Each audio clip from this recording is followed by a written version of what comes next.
আমরা যেগুলোকে চাষ করছি সেগুলোকেই খাবো। এটা পবিত্র কোরআনেও কিন্তু এটাকে মর্যাদাপূর্ণ খাবার হিসেবে বলা আছে। সূরা বাকারার 57 থেকে 80 নম্বর আয়াতে এই মাশরুম, মান্না যে মাশরুম, সেই বিষয়ে বলা আছে। এবং অন্য ধর্মেও যেমন ঋগ্বেদেও বলা আছে যে মাশরুম একটা মর্যাদাপূর্ণ খাবার।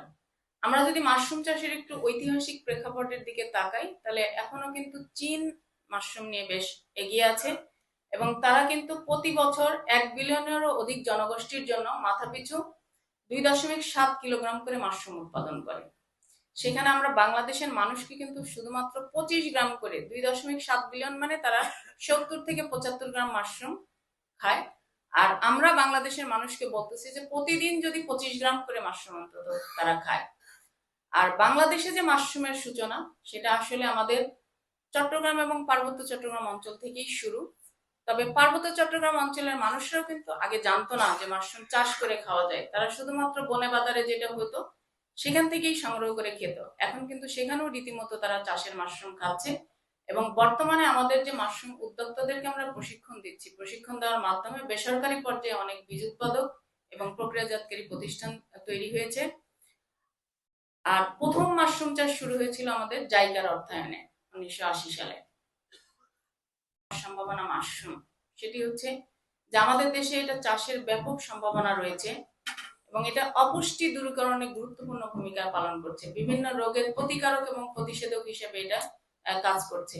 খাবারের যে 7টি উপাদান, এই 7টি উপাদানই মাশরুমের ভেতরে রয়েছে এবং এখানে যে আমিষ রয়েছে সেই আমিষটি হচ্ছে উন্নত মানের। এটা কমপ্লিট আমিষ, কমপ্লিট প্রোটিন। বিভিন্ন ধরনের ভিটামিন এবং খনিজ সবগুলোর উপস্থিতি এখানে আছে। বিশেষ করে ব্যতিক্রম ধর্মী ভিটামিন B12, ভিটামিন ডি, যে দুইটার ভালো উৎস হচ্ছে এই মাশরুম। আমাদের কার্বোহাইড্রেটটা কম লাগে, মাশরুমে কার্বোহাইড্রেট কম আছে। ফ্যাট কম লাগে, মাশরুমে কম আছে। কিন্তু এখানে যে স্ফিঙ্গোলিপিড এবং ফসফোলেসিথিন আছে, যা বাচ্চাদের ব্রেন ডেভেলপমেন্টের জন্য খুবই জরুরি। অর্থাৎ কমপ্লিট একটা খাবার, একটা খাবারের ভিতরে খাবারের 7টি উপাদানই রয়েছে। আমাদের দেশের মানুষের যে পুষ্টি, মাশরুম চাষে অংশগ্রহণ করতে পারে, কারণ এটার জন্য কায়িক শ্রম দরকার হচ্ছে না। এটা ঘরের ফসল এবং এটাতে পুঁজি কম লাগে।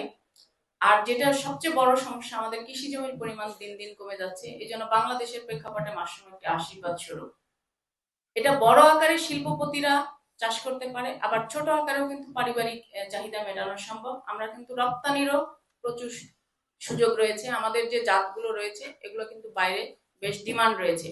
বিশ্বব্যাপী যেমন ডিমান্ড রয়েছে, আমাদের বাংলাদেশের প্রেক্ষাপটের মতো মাশরুমের চাহিদা রয়েছে। আমি পাই চার্টের মাধ্যমে মাশরুমের যে নিউট্রিশনাল স্ট্যাটাসটা এটা দেখিয়েছি এবং টেবিলের মাধ্যমে বিভিন্ন ভ্যারাইটি, প্রমিনেন্ট যে ভ্যারাইটি গুলো সেগুলোর নিউট্রিশনাল স্ট্যাটাস এখানে দেখিয়েছি। এটার যে ঔষধি গুণ আছে, বিশেষ করে টাইপ 2 ডায়াবেটিস নিয়ন্ত্রণের ক্ষেত্রে গুরুত্বপূর্ণ ভূমিকা পালন করে। সেটা বারডেমের সাথে আমাদের যে একটা রিসার্চ, সেটা ফাইন্ডিংসটা এখানে দেখিয়েছি। অনেকেরই ধারণা থাকে যে মাশরুম খেলে বোধহয় ইউরিক অ্যাসিড বাড়ে, যেহেতু এটা প্রোটিনের পরিমাণ বেশি। এই বিষয়ে কিন্তু আমাদের একটা গবেষণা হয়েছে যে ইউরিক অ্যাসিড বাড়েও না কমেও না, সিগনিফিক্যান্ট কোনো ইফেক্ট নাই। অতএব যাদের ইউরিক অ্যাসিডের প্রবলেম আছে তারাও কিন্তু আমরা মাশরুম খেতে পারি এবং এটা লিভার, কিডনি, হোমিওপ্যাথিক টিস্যু কোনো কিছুর উপরেই কোনো বিরূপ প্রতিক্রিয়া ফেলে না। জাহাঙ্গীরনগর বিশ্ববিদ্যালয়ের সাথেও আমাদের সেম এক্সপেরিমেন্ট আছে, সেখানেও বলা হয়েছে যে মাশরুম টাইপ 2 ডায়াবেটিস নিরাময়ের ক্ষেত্রে গুরুত্বপূর্ণ ভূমিকা পালন করে। মাশরুমে এরকম বিভিন্ন ধরনের উপাদান রয়েছে, যেই উপাদানগুলো বিভিন্ন রোগের প্রতিকারক এবং প্রতিষেধক হিসেবে কাজ করে। এটা ভার্টিক্যাল এক্সপানশনের দুর্দান্ত সুযোগ রয়েছে। আমরা 2 হাত বাই 10 হাত জায়গা থেকে প্রতিদিন 1 কেজি করে মাশরুম পেতে পারি। এরকম যদি 6টা তাক হয় তাহলে আমরা 6 কেজি মাশরুম পাবো 2 হাত বাই 10 হাত জায়গা থেকে। আমাদের মাশরুম উৎপাদন এবং রপ্তানির যে স্ট্যাটাসটা, সেটা যদি আমরা একটু বলি, আমাদের যে দেশীয় চাহিদা, যেটা আমি বললাম যে প্রতিজন লোককে আমরা 25 গ্রাম করে মাশরুম খাওয়ার কথা যদি বলি, তাহলে আমাদের 17 কোটি মানুষের জন্য বছরে মাশরুম দরকার হচ্ছে 15,51,000 মেট্রিক টন এবং 10% লোককেও যদি আমরা মাশরুম খাওয়াই তাহলে আমাদের প্রতিদিন 450 মেট্রিক টন মাশরুম প্রয়োজন। বর্তমানে আমাদের উৎপাদন হচ্ছে 40 থেকে 42,000 মেট্রিক টন, যার মধ্যে ওয়েস্টার্ন মাশরুম আমাদের প্রধান। এর বাইরে বর্তমানে আমাদের উদ্যোক্তারা কিন্তু ব্লাড বা কান মাশরুম এবং মিল্কি মাশরুমটা কিন্তু সেকেন্ড হাইস্ট পজিশনে দাঁড়িয়েছে। মিল্কি মাশরুমের কিন্তু আমাদের চাইনিজ রেস্টুরেন্ট গুলোতেও একটা বিরাট চাহিদা তৈরি হয়েছে, কারণ এটা অনেকটা বাটনের মতো, এটাকে আমরা বাংলা বাটনও বলে থাকি।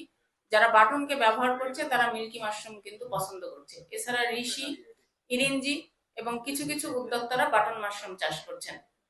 নতুন এবং ফিরে আসা গ্রাহকদের জন্য নগদে চলছে ক্যাশব্যাক সহ প্রতিদিন হাজারো উপহার জেতার সুযোগ। হবে আশা আর ফেরা, সারপ্রাইজ সেরা।